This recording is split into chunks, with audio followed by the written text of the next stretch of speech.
Welcome to the Nourish and Restore podcast with Nina and me, Nicole, where we bring all things nourishing and restorative to you, your body, mind, and soul. A chance for you to enjoy simple tools to help you live a happier, healthier, and more peaceful life. Join our conversation as we explore our interesting theme for today.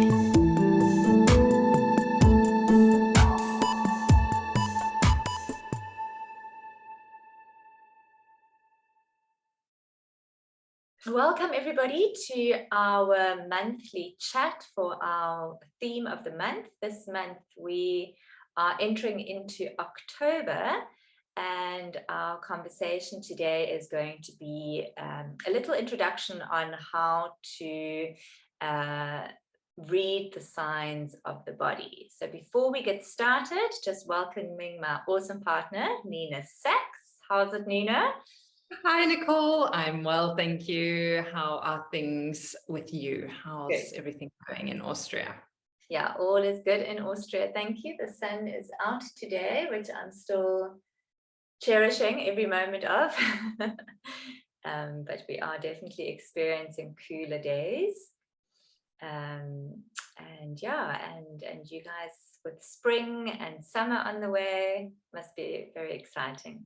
Yeah, we definitely have a lot more warmer days. It is getting hot, which is lovely. I do enjoy the heat. So I am so excited and thrilled about our little chat today with regards to like recognizing what the body has to share with us and tell us. So tell me, how did you come up with this topic today? What is it about the body that you love? What do you notice? Those were a lot of questions in there. Well, it all starts with the pain, right? That's when we, as humans, realize what's going on, or that something's going on. And even then, we override the pain. We say, oh, no, you know what? I'll call the dentist next week, or I'll go to the doctor, if it gets any worse. So I'm going to keep it short and sweet because, I think that it's important for us to kind of get the gist of it, like to understand that the causes of the pain in our body are not always necessarily because of the accident. It's not always necessarily because of something that's happened on the physical realm of things, but rather that it has been a buildup. So it's in my experience of working with clients, and even my own experience with my own things happening, is that often it's been an experience, an emotion that I've had or clients have had, and having overridden that emotion or not listened to or respected yourself, in a sense of maybe just, not going for that run because actually your knee's a little bit niggly, or, taking a break, coming home, and instead of going straight into the cooking or whatever one would usually do, to actually come home, just be able to make yourself a cup of tea and sit and just let that day just settle from wherever you've come from. And then slowly start, the evening preparations. It's so important for us to learn that there's so much more in life than always being on the go, always wanting to do more, wanting to achieve, which are all great things, of course, because we have to have our goal points. And I think that that's very important to keep us going. But there has to be a time during the day where we can just say, I'm taking a couple of steps back, I'm taking a breather, either do a breathwork exercise, maybe, have another exercise that works well for you.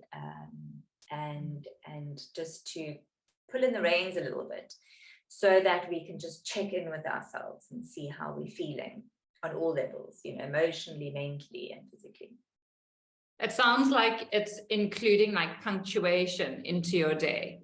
It's like, you know, like if you've got a story you're writing, and if you kind of like just writing it without any punctuation, without any commas, without any full stops, without any quotation marks or capital letters, it's just going to be this blurb of letters and words on a sheet of paper. And I think a lot of us, like what you're saying, is like we go through our day where it's just we run from one thing to the next, and we don't actually put a full stop when we need a full stop. We don't add a comma when we need a comma. And it sounds like what you're going to be chatting about and exploring is how we're able to listen to the signs that the body is giving us to include those punctuation marks where we need them. Yes, I'm going to put some commas and full stops and exclamation marks into your days. And some paragraph spaces. Yeah. So I'm really looking forward to it. I'm looking forward to, you know, giving tips and tricks of the most common ailments like back pain or sore neck and shoulders.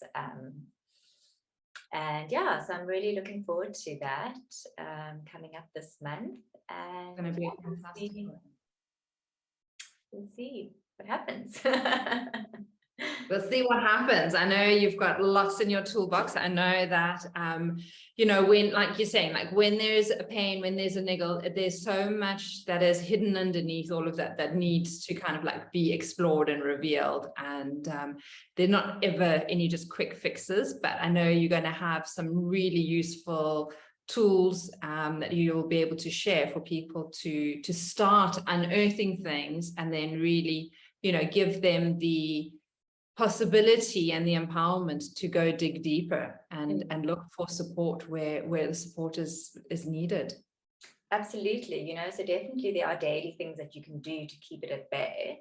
But you know, if the symptom keeps on coming back and is really persistent, then one does need to look at it deeper, and one does need to then just what's it called?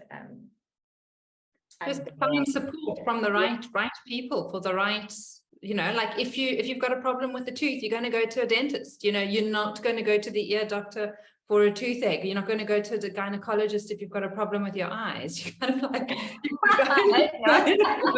you know, find the right person for the right support. And, you know, if again, if there is like an energetic issue underlying, a reoccurring issue that's coming up, you're going to have to go to like an energy healer or someone who can move energy. And, you know, you're not going to go to your gardener, because that person's not going to be able to help you with that. Well, gardener's not too bad off. He'll help you ground by putting your hands into the soil. No. That is true. That was maybe not the smartest example, Nina. Absolutely. But I think most importantly for me, what I want to share is that if you can deal with a symptom on an energetic level, do so before you go see the dentist, before you go see the doctor. All of these people are amazing, and I take my hat off to all of you doctors and dentists and physicians out there.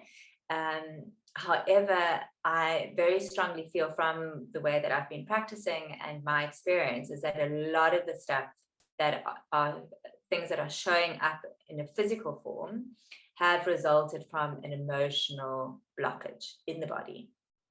And it doesn't matter whether you have that tooth pulled or whether you have that operation done, because that will still persist, that symptom will still come back, because the operation is not really what needed to be done. So it's quite interesting, because usually people like me who work with energetics and possibly, you know, also the yoga therapy and stuff, you know, we are generally the last resort. So people will have gone to all sorts of specialists, you know, have taken all sorts of blood tests and scans and whatever, but they can't find anything. And now before they have the operation or before they have the big procedure, they will come see you or me. And with patience and persistence, we can work on the problem. Not saying that we don't need, you know, the operations and we don't need any of the other things, because those definitely come in handy. But it's like working with the two hand in hand. It's like you can't just address the physical without looking at the energetic aspects of the person. We're not just physical, we're an energetic being as well, you know, and we are connected to spirit as well. So we need to be able to address all these layers of our being. So yes, like you're saying, you know, if we are needing to go get a tooth pulled or whatever is going to have to happen, make sure you get the correct kind of like energy work done so that you're balanced when you go into that space to have that work done. So that one, not just will the operation or the procedure or whatever go smoothly, but that you'll be able to recover so much more quickly afterwards. Absolutely. Anyway, I know we could go on and on and on about this because we're both super passionate, but I know you're going to be sharing lots of tricks in the upcoming weeks with us all. So I'm super excited about that. Anything else you want to share with our listeners? No, I think just check in. We'll obviously be releasing our podcast on the Tuesday. I'll be posting some little snippets in between. I can't even talk today. But yeah, I'm super excited to be sharing with you and hoping that you are going to be able to take out of it what it is that you're needing at the moment to be able to benefit you on a daily basis and maybe even on a bigger picture, on a whole. So yeah. And share with those you love and who need to hear this as well. Yes. Absolutely, yeah. It's time for us to really be there for each other and to empower ourselves and each other to be able to really take the correct steps for what it is we're needing in our life instead of always handing over our powers. I'm super excited. Yeah. Leaving it. Good one. Love it. We'll leave it at that. And I look forward to catching you this month. Thank you so much, Nicole. Always lovely chatting to you. Thank you, Nina. Thank you, everybody, for listening and for tuning in and subscribing and liking and sharing. Keep it going. Keep it going. Ciao for now. Bye. Namaste.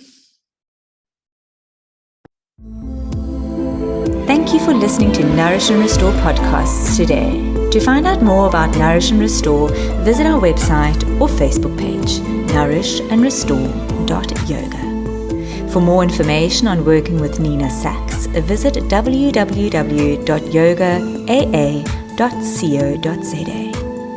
And to work with me, Nicole Angelika Panzer, visit www.lov-me.com. Links will be in the show notes. We look forward to catching up with you next week.